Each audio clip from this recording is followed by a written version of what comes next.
1절 두 절 말씀 함께 합독하시겠습니다.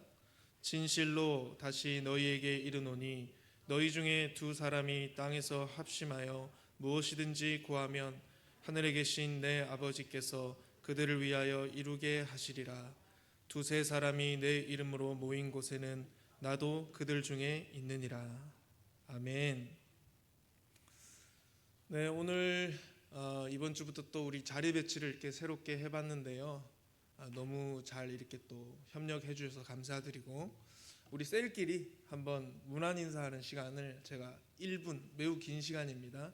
1분을 드리겠습니다. 그리고 셀 뒤에 이제 자유석에 앉으신 분들도 서로 한번 앞뒤 바라보시면서 한번 교제하시고, 잘 오셨습니다. 이걸로 시작해서 한 문장 더 하기. 잘 오셨습니다. 머리가 예쁘시네요. 잘 오셨습니다. 패션이 아주 최고입니다. 한 문장을 더 더해서, 그리고 두 사람 이상씩 이렇게 한번 1분을 드릴 테니까 셀끼리 한번 마음껏 문안 인사하겠습니다.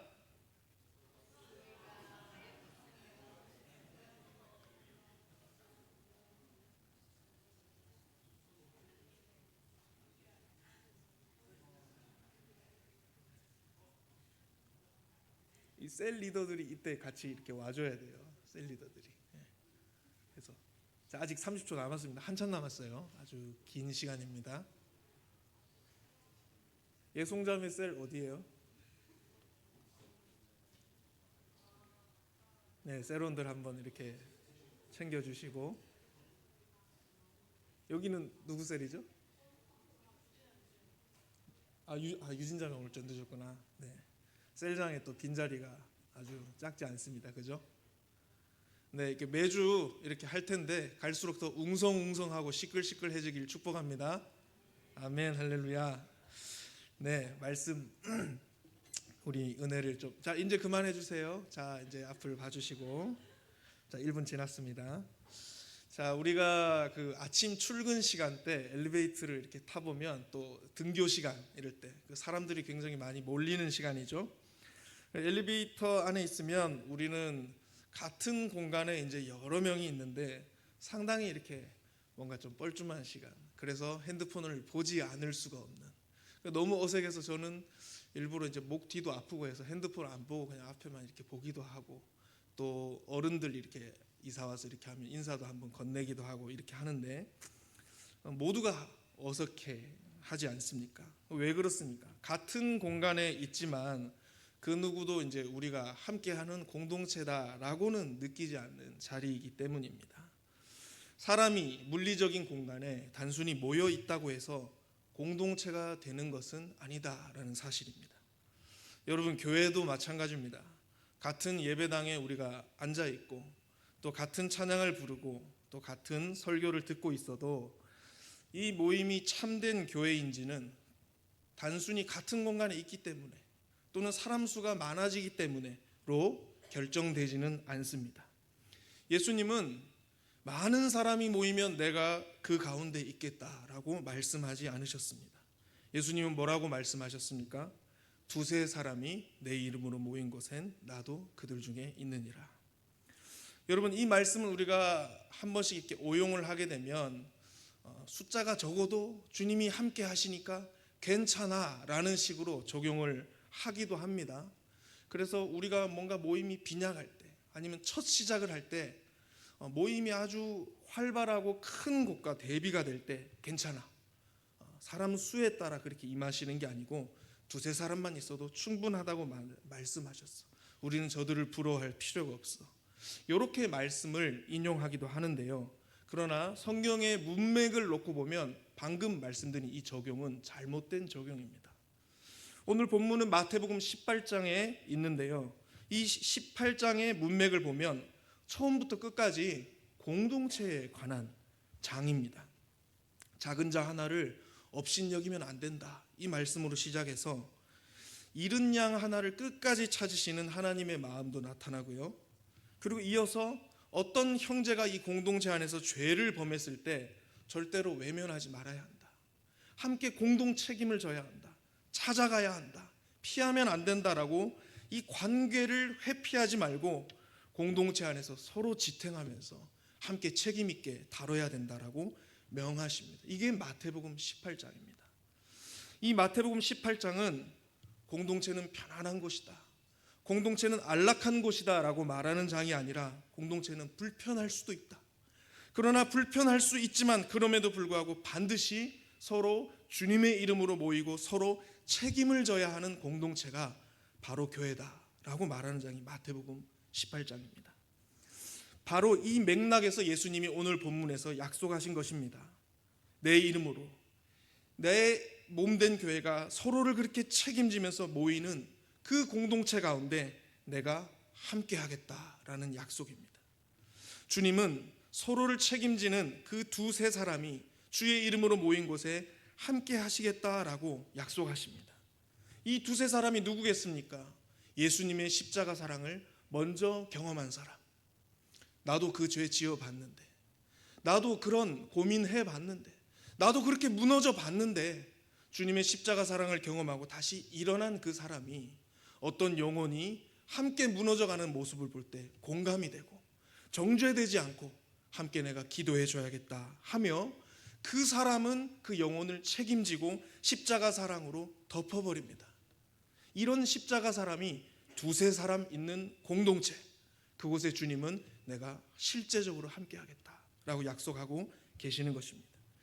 여러분, 교회는 사람이 많아서 교회가 되는 것이 아닙니다. 주님의 이름으로 중심이 되는 두세 사람들이 일어설 때 교회가 되는 줄 여러분 믿으시길 바랍니다.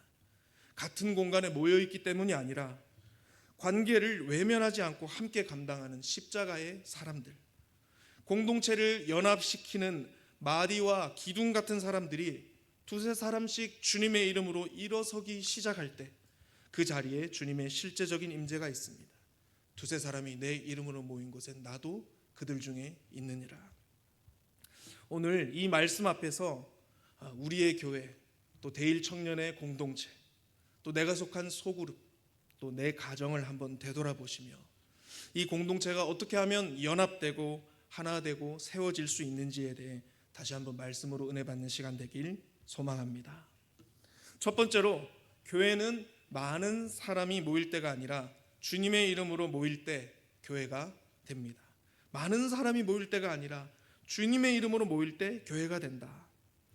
방금 제가 서두에서 말씀드린 것처럼 오늘 본문은 간단한 말씀이 아닙니다.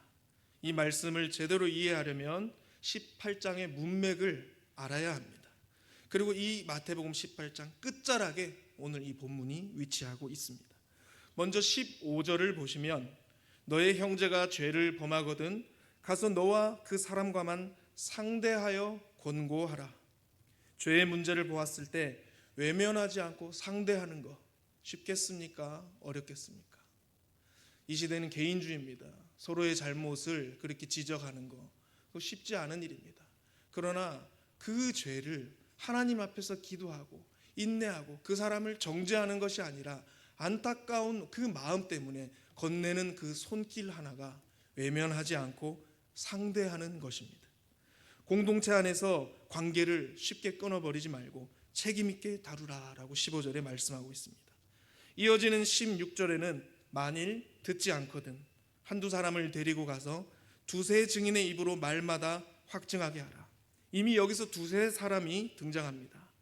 다시 말하거니와 이것은 숫자의 문제가 아니라 하나님의 뜻을 함께 분별하고 그 뜻에 자신의 자아를 꺾고 공동체를 지켜낼 수 있는 사람의 수가 두세 사람입니다. 교회의 진정한 리더들이겠죠. 그리고 18절에 이어서 예수님은 땅에서 매면 하늘에서도 매일 것이요 무엇이든지 땅에서 풀면 하늘에서도 풀리리라 라고 말씀하십니다. 이는 교회가 마음대로 판단할 수 있다, 마음대로 너희들에게 권위를 사용해라 라는 말이 아니라 주님의 뜻 안에서 그 십자가 사랑의 하나님의 마음을 가지고 공동체를 지탱하며 섬기고 헌신하고 희생하는 이 영적인 리더들에게 주어지는 영적 권위를 말합니다. 그 사람의 기도대로 하나님은 그대로 이루겠다라고 약속하고 계십니다. 그리고 이 맥락 끝자락에 오늘 본문 20절 두세 사람이 내 이름으로 모인 곳에 나도 그들 중에 있느니라. 주님의 이름으로 모인다라는 말은 단순히 우리가 모여서 예수님 이름을 외쳤다라는 것에 국한되는 것이 아닙니다. 이것의 진정한 의미는 이 공동체의 중심이 과연 정녕 예수님 맞는가? 예수님이 진정으로 왕이 되시는 공동체가 맞는가? 예수님이 당신의 뜻을 우리에게 보여주시고 명령하시기에 아주 사뿐하고 편안한 공동체가 맞는가? 이것이 예수님의 이름으로 모인 공동체입니다. 우리는 얼마든지 예수님에 대해서 말할 수 있습니다. 우리의 모국어로 한번 표현해 보겠습니다. We can talk about Jesus. 우리의 모국어죠. We can talk about Jesus. 아무도 웃지 않고 너무 한번 웃자고 얘기한 건데요. 우리는 예수님에 대해서는 말할 수 있습니다. 그러나 about Jesus와 실제로 우리가 under Jesus Lordship, 예수님의 주권 아래서 실제로 사는가는 완전히 다른 영역입니다. 우리는 신앙 이야기를 하고 교리를 말하고 감동적인 고백을 나눌 수 있습니다. About Jesus입니다. 그러나 under Jesus Lordship은 주대심 아래 산다는 것, 가장 갈등이 공동체 안에서 왔을 때 그때 내 뜻 먼저 내려놓고 하나님 앞에 엎드려서 기도할 수 있는가? 하나님은 우리의 뜻을 완전히 그냥 묵살시키는 분이 아니십니다. 내 뜻이 어디 공중으로 사라지는 것이 아니라 일단 하나님 앞에 기도하며 엎드리고 주님의 뜻을 먼저 묻는 자, 이 실행을 실제로 관계 가운데 하는 자가, 그런 공동체가 예수님의 주대심 아래에 거하는 공동체입니다. 그래서 교회는 사람이 많이 모였다고 교회가 되는 것이 아닙니다. 분위기가 좋다고 교회가 되는 것도 아닙니다. 교회는 예수님의 이름, 곧 예수님의 통치와 기준 아래에서 함께 기도하고 함께 판단하며 함께 책임지는 공동체일 때 비로소 교회가 됩니다. 예수님의 뜻 안에서 자신을 내려놓고 그 뜻에 순종함으로 예수 그리스도의 몸된 교회를 지키는 그 두세 사람, 영적인 리더들이 있을 때 바로 그 공동체에 주님이 임재하시고, 이 공동체에 주님이 함께 하시면 안 될 일이 뭐가 있겠습니까? 주님이 함께 하시는데, 이 실제적으로 주님이 함께 하시면 하늘의 권세가 이 공동체에 임합니다. 그리고 음부의 권세가 이 공동체를 이길 수 없습니다. 실제적으로. 그 결과 어떻게 되겠습니까? 이 공동체는 아름답고 영광스럽고 거룩하게 세워지는 것입니다. 이 공동체가 세워지는 것에는 그런 영적 리더가 두세 사람이 있어야 한다. 뒤집어 보면 무슨 말입니까? 한 사람으로는 안 된다는 얘기입니다. 교역자가 앞에서 아무리 분발한다 하더라도, 셀 안에 셀 리더가 혼자서 아무리 고군분투하더라도 그 셀은, 그 교육부서는, 그 기관은 세워질 수 없습니다. 왜냐하면 혼자 하기 때문입니다. 최소 두세 사람이 있어야 합니다. 반대로 뒤집어 볼까요? 10명, 100명 필요한 것도 아닙니다. 두세 사람만 있으면 됩니다. 내가 죽고 예수님으로 사는 그 영적인 리더 두세 사람, 영적인 권위가 부어지는 그 두세 사람만 있으면 교회가 세워진다라고 오늘 말씀은 말하고 있습니다.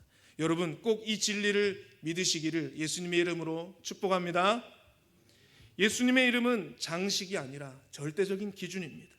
예수님의 이름은 구호가 아닙니다. 영적인 실제적인 권위입니다. 주님은 이렇게 말씀하고 계시는 것입니다.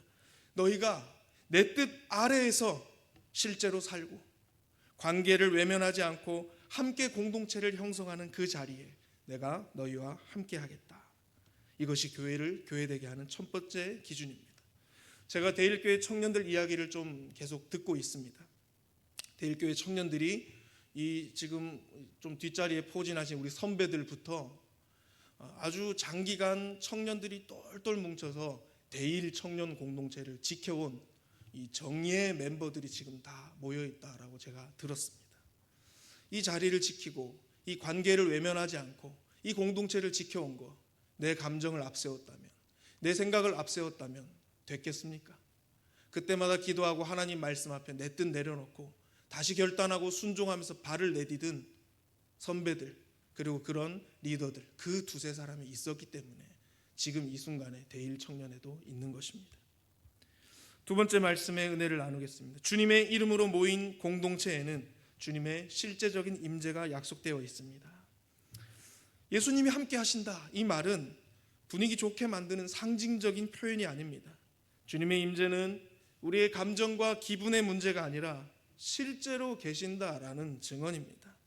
예수님은 예수님의 몸된 공동체 한가운데에 실제로 임재하시는 분이십니다. 예수님의 몸된 교회 공동체를 세우는 두세 사람이 있는 곳엔 주님이 실제로 함께 하십니다. 여러분, 주님의 마음을 한번 생각해 보십시오. 주님은 우리와 함께하고 싶으십니다. 함께하고 싶으셔서 성육신 하셨고 성령으로 오셨고 새 예루살렘 성으로 신랑과 신부가 하나 되어 영원히 함께하고 싶으신 것, 그것이 하나님의 경륜의 목적이고 다른 뜻은 없습니다. 우리와 함께하기를 그렇게 원하시는 주님이 왜 어떤 곳에는 임재하고 어떤 곳에는 임재할 수 없을까요? 바로 그 두세 사람이 있느냐 없느냐의 그 관건 때문입니다. 주님은 모든 공동체와 함께하고 싶어 하십니다. 그러나 주님의 완성된 나라가 이 땅에 임하기 전에는 이곳이, 이 말세인 이 땅이 하나님 나라와 사탄의 나라가 각축을 벌이는 영적인 전쟁이 있는 곳입니다. 두세 사람이 자신을 내려놓고 기도하고 말씀을 붙들고 부르짖으며 나아가기 시작할 때 그 공동체에 사탄의 나라는 금이 가기 시작합니다. 하늘의 문이 열리기 시작합니다. 그리고 하나님 나라 이곳에 임재합니다. 하나님 나라가 이곳에 실제적으로 임재할 때 예수님도 실제적으로 이곳에서 주 되심, 롤드십으로 함께 하십니다. 나도 그들 중에 있느니라. 오늘 이 본문에 함께 한다라는 것은 상징적인 표현이 아니라 실제로 임재하신다라는 뜻입니다. 부활하신 예수님은 처음 부활하시고 나서 나타나실 때 제자들이 예수님을 아무도 알아보지 못했습니다. 예수님의 임재를 못 느꼈습니다. 깨닫지 못했습니다. 예수님을 가장 사랑했던 여인들이 있었죠. 그 중에 7 귀신 나간 막달라 마리아는 예수님의 무덤 앞을 지키고 있었죠. 그리고 빈 무덤을 보며 내 사랑하는 예수님의 시체가 어디로 갔을까 하며 울고 있었습니다.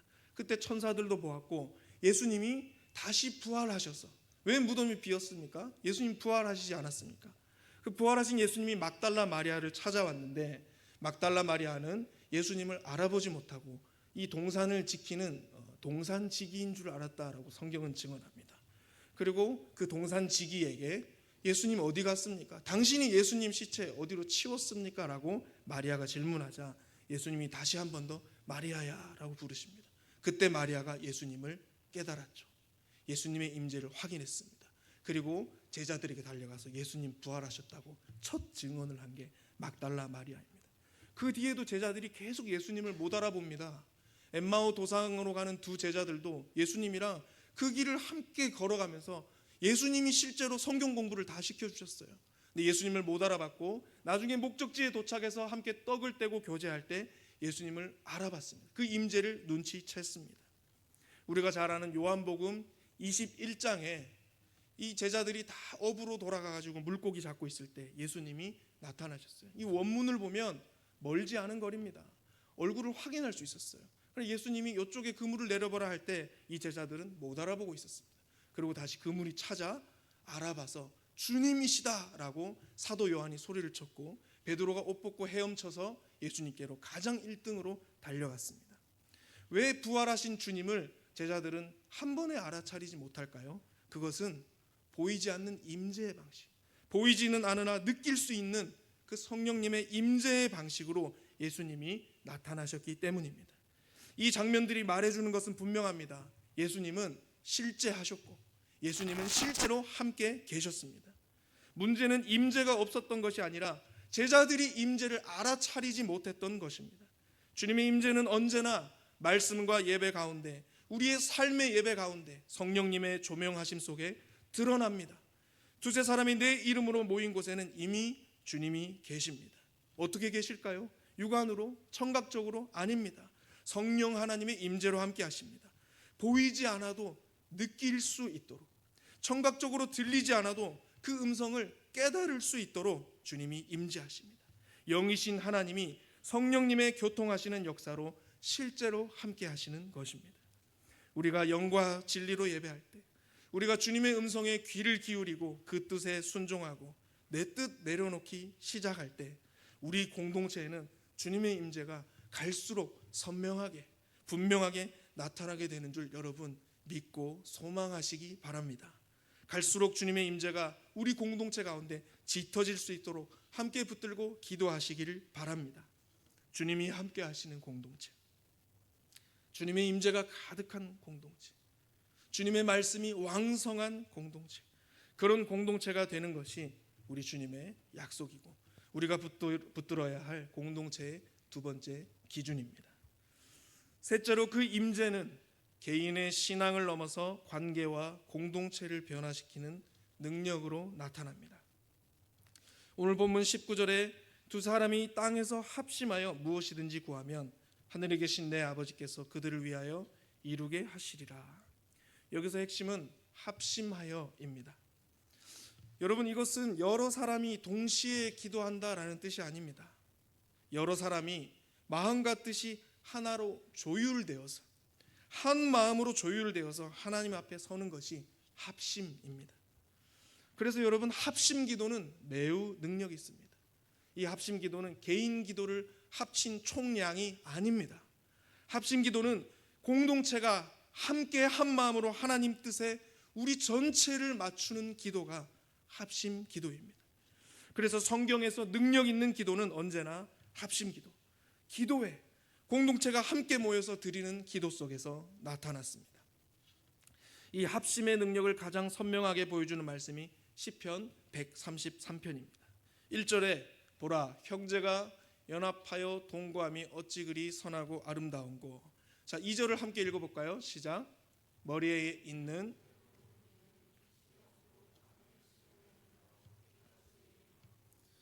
이 2절에 나오는 이 기름은 성령님의 기름 부으심입니다. 머리에서 시작된 이 기름 부으심이 발끝까지 흘러내리고 있습니다. 이것은 머리 대신 예수님, 이 그리스도 예수의 생명과 권세가 이 몸된 공동체에 충만하게 흐르고 있다. 중간에서 끊어지지 않는다라는 뜻입니다.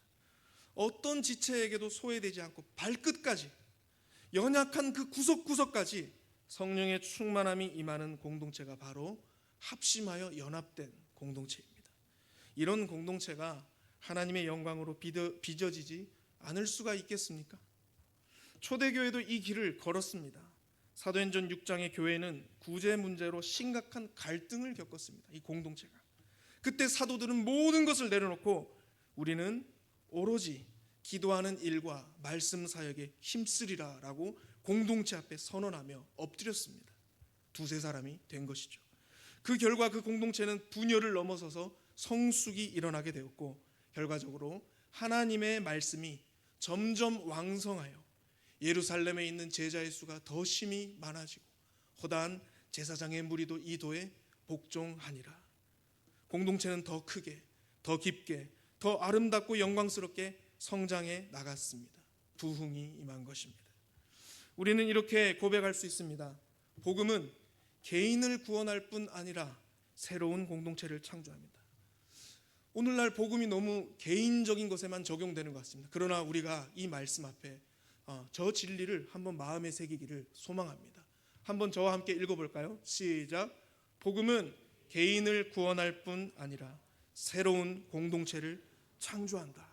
합심하여 주의 이름으로 모인 그 공동체, 합심하여 기도하는 공동체 위에 성령의 기름 부음이 머리부터 발끝까지 흐를 때 주님의 임재는 실제적인 능력으로 나타나고 교회는 살아납니다. 그 교회는 창조적으로 건축됩니다. 우리가 가보지 않은 길을, 새로운 길을 갈 수 있게 되는 창조적인 능력으로 함께 지어져 가는 공동체, 함께 기쁨으로 맛보는 공동체가 되는 것입니다. 말씀을 맺겠습니다. 교회는 사람이 모여서 되는 것이 아니라 주님의 이름으로 모일 때 진정한 교회가 된다. 그리고 그 자리에 주님은 상징이 아니라 실제로 임재하신다. 그리고 그 임재는 합심해서 기도하는 공동체를 변화시키는 능력으로 나타난다. 교회는 예수님에 대해서 말하는 사람들이 모인 곳이 아니라 예수님의 주대심 아래 모여서 주님의 임재와 능력을 실제로 경험하는 공동체입니다. 두세 사람이 내 이름으로, 여러분, 내가 매우 사랑하고 존경하는 누군가의 이름, 아버지가 될 수도 있고 어머니가 될 수도 있고 너무 존경하는 선배가 될 수도 있고 내가 사랑하는 이성 또는 배우자, 가족 구성원이 될 수도 있습니다. 그 내가 너무도 아끼는 그 사람의 이름을 누가 마구 모욕하고 그 이름을 함부로 들먹인다면 어떤 느낌이겠습니까? 반대로 이 예수님의 이름, 우리가 사랑하는 그 예수님의 이름이 이 땅에서 존귀하게 여김을 받는다면, 예수님의 이름이 내가 속한 공동체에서 왕이 된다면, 유명해진다면, 그 이름이 영광을 받는다면 어떤 느낌이겠습니까? 주님의 이름을 다시 높이 높이 선포하고 깃발 높이 들고 주님의 이름을 중심으로 다시 모이는, 그 주님의 이름의 능력을 선포하는 저와 여러분 되기를, 대일청년의 공동체 되기를 축복합니다. 우리 공동체가 주님이 찾으시는 그 두세 사람이 모인 공동체 되게 해달라고, 내가 더 깊은 기둥이 되게 해달라고, 그 은혜를 우리 대일청년 공동체 가운데 부어달라고 기도하며 간구하며 합심하여 나아가길 원합니다. 이 은혜가 우리 대일청년에게 충만하기를 우리 주 예수 그리스도의 이름으로 축원합니다. 아멘. 우리 함께 말씀 붙들고 찬양하고